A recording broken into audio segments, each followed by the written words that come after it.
Hello friends, সিবি মেরি stream চ্যানেলে আমি তোমাদেরকে ওয়েলকাম জানাচ্ছি।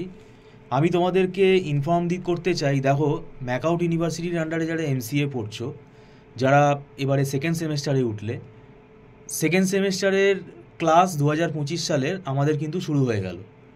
ফেব্রুয়ারি মাস থেকে আমরা স্টার্ট করে দিয়েছি। তো ব্যাপারটা হচ্ছে সময়টা খুব কম, এটা আমি আগেও বলেছি।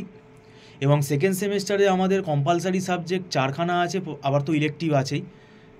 কী আছে আমাদের? ডেটা স্ট্রাকচার উইথ পাইথন আছে, অপারেটিং সিস্টেম আছে, জাভা প্রোগ্রামিং আছে এবং নেটওয়ার্কিং আছে। 4টে সাবজেক্টের সিলেবাস অনেক বড় এবং হাতে এমন আমাদের এখন সময়টা কিন্তু সত্যিকারের খুব বেশি নেই।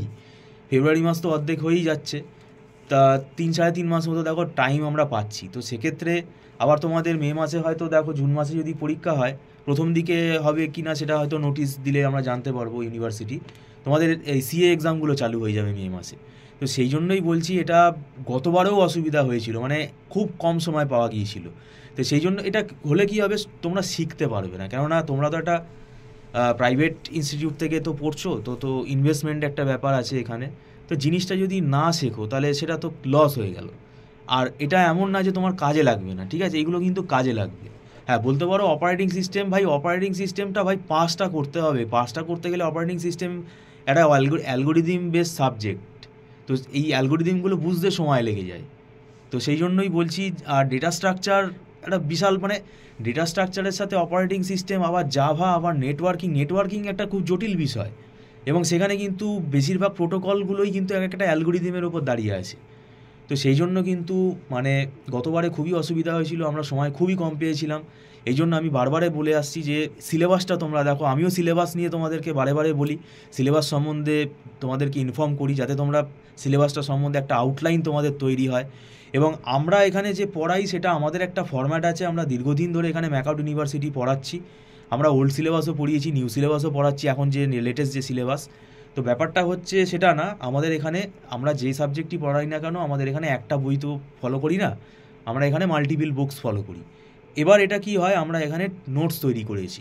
আমাদের এখানে হ্যান্ড রিটেন নোটস আছে, যেটা আমার নিজস্ব নোটসও আছে, যেগুলো আমি নিজেও কলেজে পড়ার সময় পড়েছিলাম, সেগুলোও আমরা প্রোভাইড করি।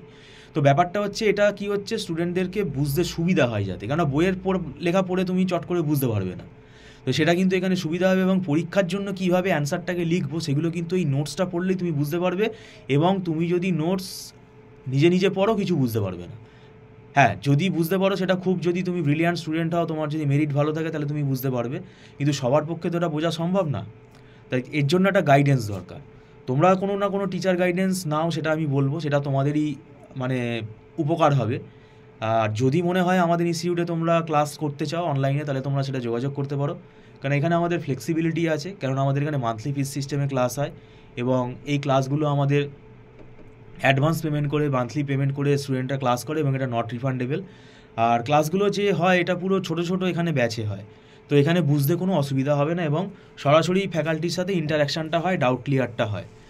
তো আমি এটা তোমাদেরকে আবার বলছি, ভাই সেকেন্ড সেমটা তোমরা পড়া শুরু করে দাও। আমি জানি না কে কীরকমভাবে পড়ছো, সিলেবাসটা যা মানে ভলিউম, সেটা কিন্তু সময় আমাদের খুব বেশি হাতে নেই। আর পুরোটাই পড়ে যেতে হবে, কেননা এখন কোয়েশ্চেন প্রেডিক্ট করা খুব মুশকিল। কোথা থেকে কোয়েশ্চেন আসবে কেউ বলতে পারে না। 10 ইয়ার্স তো নেই, তুমি যে 10 ইয়ার্স পরে তৈরি করবে, সেটা করতে গেলেও ডিফিকাল্ট হয়ে যাবে, সেটাও বুঝতে সময় লেগে যাবে। কেননা ডেটা স্ট্রাকচারটা কিন্তু একটা খুব ভারী পেপার, এবং সেটা পুরোটাই প্রোগ্রাম। এবং পাইথনের আমি বলেছি, এর আগেও বলেছি, যে অবজেক্ট ওরিয়েন্টেড পাইথনটা অনেকে জানে না, যার জন্য ডেটা স্ট্রাকচারের কোড বুঝতে অনেকের অসুবিধা হয়। তো যাই হোক, ভিডিওটা সম্পূর্ণ দেখার জন্য ধন্যবাদ জানাচ্ছি।